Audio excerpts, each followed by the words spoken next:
교재 82페이지입니다. 23장에서는 10계명 중 제9계명과 연관된 내용으로 일상에서 발생하는 분쟁과 관련된 법률이 구체적으로 제시되고 있습니다. 먼저 재판에 관한 법으로 공정한 재판을 위해 거짓 증거를 금지하고 원수라 할지라도 감정을 배제한 엄정한 재판의 중요성을 강조하고 있습니다. 또한 각종 절기 준수에 관한 법을 구체적으로 제시하며 안식일, 안식년을 포함하여 3대 절기인 유월절, 맥추절, 수장절의 규정을 상세하게 기록합니다. 마지막으로 가나안 땅에서 이스라엘 백성들이 준수해야 될 규정으로 하나님을 향한 철저한 순종과 거룩함을 강조합니다. 이러한 규정을 잘 지킬 때 하나님은 안전한 보호하심과 축복을 약속하십니다. 계속해서 이스라엘 공동체가 하나님 앞에 지켜야 될 구체적인 삶의 지침을 오늘 말씀에서도 소개하고 있습니다. 자, 오늘 우리 말씀 1절부터 3절까지 먼저 한번 함께 읽어보겠습니다. 시작. 너는 거짓된 풍소를 터뜨리지 말며 악인과 연합하여 위증하는 증인이 되지 말며 다수를 따라 악을 행하지 말며 송사의 다수를 따라 부당한 증언을 하지 말며 가난한 자의 송사라고 해서 편법되이 두둔하지 말지니라. 아멘. 그러니까 다수결이라고 해도 잘못된 그리고 대중에 편승해서 힘들고 어려운 사람들을 더 어렵게 만드는 일을 하지 말아라 하는 것이지요. 특히 오늘 3절에 보면 가난한 자의 송사라고 해서 편법되이 두둔하지 말아라. 그러니까 가난한 사람이라고 해서 힘없는 사람이라고 해서 그가 더 곤궁에 빠지게 해서는 안 되고 돈 있고 힘 있는 사람이라고 해서 그들의 편에서 가난한 사람을 경시해서는 안 된다 하는 겁니다. 오늘 이 3절 말씀이 참 중요해서 6절에 한 번 더 나옵니다. 너는 가난한 자의 송사라고 정의를 굽게 하지 말라. 그래서 오늘 첫 번째 기도 제목은 힘든 자들을 잘 보살피는 교회가 되게 하소서 하는 기도가 필요합니다. 성경 말씀을 읽어보면 예수님께서도 마태복음의 산상보훈에 심령이 가난한 자는 복이 있다. 그런데 같은 말씀이 누가복음에 보면 가난한 사람은 복이 있다. 이렇게 이야기합니다. 물론 경제적으로 가진 게 없는 사람, 가난한 사람이 무조건 복이 있다는 뜻이 아닙니다. 가난에도 여러 종류가 있겠지요. 너무너무 게을러서 가난한 사람도 있고 정말 힘을 다해서 최선을 다하는데 사회 구조 자체가 가진 사람, 권력을 가진 사람들의 편에서 모든 일을 하니까 너무 많이 착취해서 본인이 힘들게 노력하는데도 불구하고 어쩔 수 없이 구조적으로 가난한 사람도 있는 겁니다. 오늘 말씀은 그런 뜻이지요. 사회 자체가 힘있고 능력 있는 사람 편에서 애굽 같은 경우는 노예로 이스라엘 백성들을 수백 년간 부리고 자신들은 호의호식하고 살았지요. 그런 식으로 사회가 구성되면 안 된다. 하나님의 백성들 사이에는 권력이 많고 적다고 해서 돈이 많고 적다고 해서 지위가 높고 낮다고 해서 그것으로 누군가를 더 경시하고 누군가를 더 편드는 일을 해서는 안 된다. 그래서 성경 전체로 보면 성경은 가난한 사람을 미화하지는 않지만 우선적인 관심의 대상이 가난한 사람이어야 한다. 이렇게 우리가 정리를 해볼 수가 있습니다. 우리 교회도 마찬가지지요. 교회가 해야 될 여러 가지 일 중에서 힘들고 어려운 형편에 있는 분들이 좀 더 교회를 통해서 힘을 얻고 무엇보다 하나님 말씀을 통해서 위로를 얻고 살아가게 하는 것, 그게 교회의 역할이겠지요.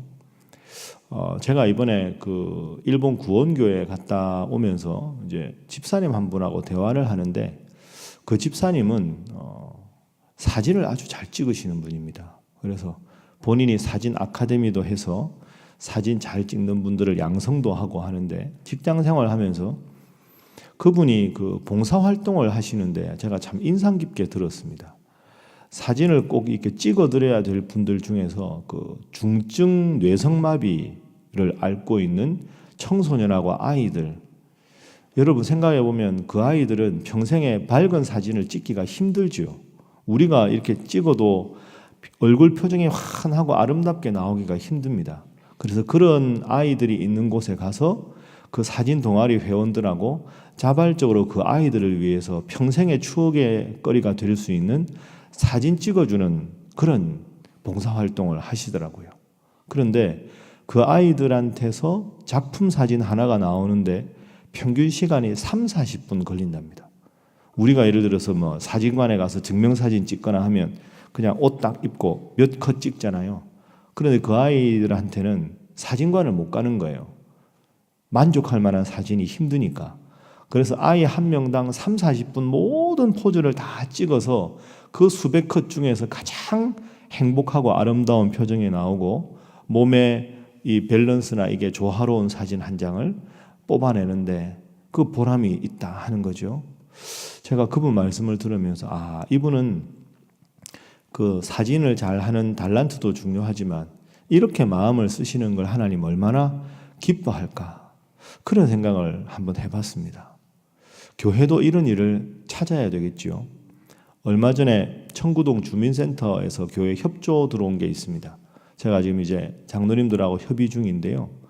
여러분 지금이 딱 그 청소년부 아이들 교복 중에서 하복을 입는 걸 지금 구입하는 시기랍니다. 여러분 아마 그런 기억이 있을 텐데 저도 그런 기억이 있는데요. 저 연년생 형이 있거든요. 그러니까 중학교 가서 교복 살 때 형 거 사고 형이 키가 크니까 야 형은 새로 사고 동생은 너 물려 입어라. 체육복도 물려 입고 하복도 물려 입고. 근데 그게 별로 그렇게 좋지가 않습니다. 어려우니까 순종했지만 형이 입던 체육복을 입고 가서 체육할 때 보면 일단 1년간 입어서 옷이 색깔이 다르잖아요. 그럼 다 친구들은 새 옷인데 헌옷 입고 있는 게 민감한 아이들한테 힘들거든요. 그래서 제가 그거 진짜 좋은 생각이다. 그래서 앞으로 우리 교회가 이 동네에 힘들고 어려워서 교복 구입을 좀 이렇게 색을 하는데 도와줬으면 하는 분들 그 아이들 리스트를 받아서 우리 교회가 앞으로는 이 동계, 하계, 교복하고 체육복은 해주면 좋겠다. 그 우리 교회 물된 동산이 원래 그런 것 하는 것 아닙니까? 그런 생각을 해봤습니다. 여러분, 그 아이들한테 교회가 있다고 굳이 알릴 필요도 없다고 생각하고요. 근데 그 아이들이 그게 얼마나 기쁘겠습니까? 물려받아 입는 것 별로 요즘 아이들 얼마나 이 옷에 민감한데. 그래서 제가 이 참 좋은 아이템이다. 앞으로 이런 걸 더 많이 개발해야 되겠다. 그런 생각했습니다. 여러분 우리가 교회가 해야 될 일이 뭘까요? 이렇게 모여서 열심히 기도하고 예배하고 아직까지 하나님 사랑이 무엇인지 모르고 이 세상을 누구보다 힘들고 어렵게 살아가는 분들을 위해서 교회가 할 수 있는 최선의 노력을 다하는 것, 그 얼마나 우리 주님께서 기뻐하시겠습니까?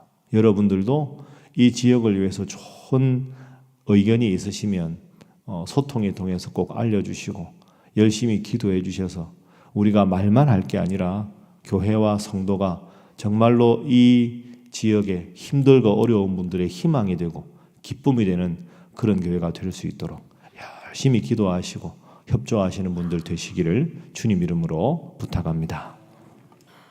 자, 두 번째 기도 제목은 안식하며 살아가게 하소서 하는 기도 제목입니다. 안식일 할 때 안식하며 살아가게 하소서.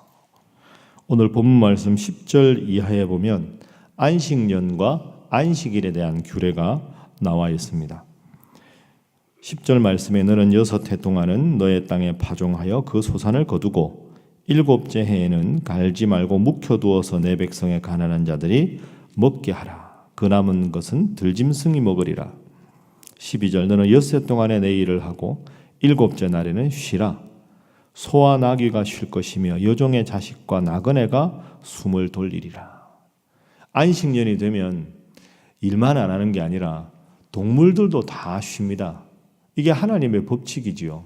그러면 다시 땅이 지력을 회복하고 가축들도 다시 힘을 얻고 종들도 다 쉬게 하라. 이것이 안식년입니다. 그런데 여기에 전제가 하나 있습니다. 12절 말씀 보면 6해 동안에 내 일을 하라. 그러니까 우리가 안식일이 지금으로는 주일 아닙니까? 주일을 잘 지키는 첫 번째는 엿새 동안 최선을 다하는 겁니다. 그래야 주일을 주일되게 보낼 수 있죠. 그러니까 엿새 동안에 하나님께서 주신 일을 최선을 다해서 성실하게 행하고, 그리고 안식일 주일에는 하나님 주신 충분한 쉼을 쉬어라. 이것이 하나님의 법칙입니다. 저는 개인적으로 그렇게 생각합니다. 이 10계명 중에서 우리는 10계명이 다 중요하지만 그 당시 사람들에게 제일 복음이었던 10계명이 안식일을 지키라 하는 계명이었을 거라고 생각합니다. 애굽에서 430년간 노예 생활을 했습니다. 말이 430년이죠. 얼마나 긴 생활입니까? 그런데 그 430년 동안 이스라엘 백성들은 쉬는 날이 단 하루도 없었습니다. 노예니까. 바로는 신의 대리자지요. 그러니까 신의 이름으로 1년 360일 하루도 쉴 수 없는 노동을 강제적으로 당했습니다. 그런데 하나님께서 법으로 안식일은 거룩하게 지켜라. 무조건 쉬어라. 너만 쉴 게 아니라 종들도 쉬고 가축도 쉬고 안식년이 되면 땅도 쉬게 해라. 이게 강제적으로 하나님 주신 말씀입니다. 그러니까 이 말씀을 지킬 때마다 얼마나 애굽의 생활과 하나님 주신 안식일 계명을 대비하면서 이스라엘 백성들이 기뻐했겠습니까? 그래서 안식일에 안식할 수 있는 것이야말로 참 큰 은혜요, 큰 복입니다. 자, 여러분은 주일을 어떻게 보내십니까? 그리고 안식이라는 말이 좀 더 쉬운 말로 쉰다 하는 말인데, 여러분은 쉬는 날 어떻게 보내십니까? 목사님 피곤해서 그냥 저는 하루 종일 잡니다. 근데 그게 나쁜 건 아닌데요. 한번 다시 곰곰이 생각해 보십시오. 어떻게 보면 서글픈 거 아닙니까? 쉬는 날은 무조건 잔다. 여러분, 쉰다 하는 말과 안식한다 하는 말은 다른 말입니다. 쉰다 하는 말은 육체적으로 편안하게 한다 하는 말이고, 안식일이다 하는 말은 그 쉼을 허락하신 하나님 안에서 몸도 쉬고 영적인 것도 쉬고 마음도 평안하다 하는 적극적인 의미가 안식입니다. 아무리 잠을 많이 자고 쉬어도 마음에 심각한 걱정이 있으면 그건 안식이 될 수가 없는 것이지요. 그래서 안식일을 기억하여 거룩하게 지키라 하는 말씀은 최선을 다해서 엿새간 일을 하라. 그리고 안식일을 주신 하나님께 감사하고 몸만 쉴 것이 아니라 마음과 영혼의 모든 것도 하나님께 온전히 맡기라 하는 것이 안식의 진정한 의미입니다. 늘 하나님 믿는 믿음 안에서 몸과 정신과 마음까지 영혼까지 충분한 안식을 누리시는 여러분 모두가 되시기를 바랍니다. 자, 세 번째 기도 제목입니다. 세 번째는 자자손손 하나님을 기억하며 살게 하소서 하는 겁니다. 새벽기도 나오신 여러분만 아니라 여러분의 자녀들, 자손들까지 하나님을 기억하며 사는 것, 그것을 위해서 하나님께서 꼭 지키라고 주신 것이 오늘 본문 14절 이하의 절기입니다. 절기. 우리가 절기 나올 때마다 제가 말씀드렸습니다. 자, 14절 말씀 함께 읽어봅니다. 시작. 너는 매년 3번 내게 절기를 지킬지니라. 아멘. 그러면서 19절까지 무교절을 지키라, 맥추절을 지키라, 수장절을 지키라, 이렇게 절기를 말씀하셨습니다. 절기의 의미는 1년 365일이 다 하나님을 기억하며 살아야 하는데 때로 바쁘고 때로 힘들어서 그렇게 하지 못한다 할지라도 이 절기가 되면 반드시 그래, 하나님께 감사하며 살아야지. 하나님의 내 삶의 주권자이시지. 이걸 늘 기억하며 살아가라 하는 것이 절기의 의미입니다. 그래서 당대뿐 아니라 자녀들과 자손들에게도 절기를 지킬 때마다 6월절이면 6월절의 의미가 무엇인지, 맥추절이면 맥추절을 주신 하나님께서 이 모든 추수할 것을 주신 것에 대해서 감사하는 그런 게 절기를 지키는 의미입니다. 그래서 여러분, 우리도 이것을 지킬 수 있어야 합니다. 부활주일은 크리스마스든 아니면 주일이든 항상 그 절기에 맞게, 주일에 맞게 자녀들에게 주일의 의미가 무엇인지, 성탄의 의미가 무엇인지, 부활의 의미가 무엇인지 늘 가르치고 그런 날에는 꼭 하나님께 나와서 예배해서 그렇구나. 하나님이 우리 인생의 주인이구나. 하나님이 계셔서 내가 이렇게 평안하게 살아갈 수 있구나. 그걸 늘 기억하게 하는 것이 절기의 의미입니다. 이스라엘이 그 오랫동안 나라를 잃고 있었지만 하나님을 믿는 믿음이 있었던 첫 번째 이유는 말씀 때문이고 두 번째는 절기 때문입니다. 어디에 있든지 그 절기를 지키면서 하나님의 은혜로만 살아갈 수 있다 하는 것이지요. 이 이스라엘 백성들이 절기를 지킴으로 자자손손 하나님의 거룩한 백성이 된 것처럼 여러분들도 여러분 당대에 이렇게 신앙생활 잘 하는 것으로 그치지 마시고 여러분의 자녀들과 여러분의 자손들이 늘 하나님 중심으로 살아갈 수 있도록 늘 자녀들을 믿음으로 잘 양육해서 하나님께서 허락하신 이 위대한 성경에 자손들에게 주시는 축복이 여러분들 자자손손 모두에게 임하시기를 주님 이름으로 축복합니다. 함께 기도하겠습니다. 하나님, 교회가 지역을 위한 등불이 되게 하시되 무엇보다 힘들어하고 지체하고 어려워하는 분들을 위해서 기쁨을 드리는 우리 교회가 되게 하여 주옵소서. 하나님, 안식일을 주신 하나님께 감사하며 절기를 통해 늘 하나님을 기억하는 우리 성도들 되게 하시고 자녀들 되게 하시고 자손들 되게 하여 주옵소서. 함께 기도합니다. 주여 믿습니다. 주여 믿습니다. 주여 믿습니다. 하나님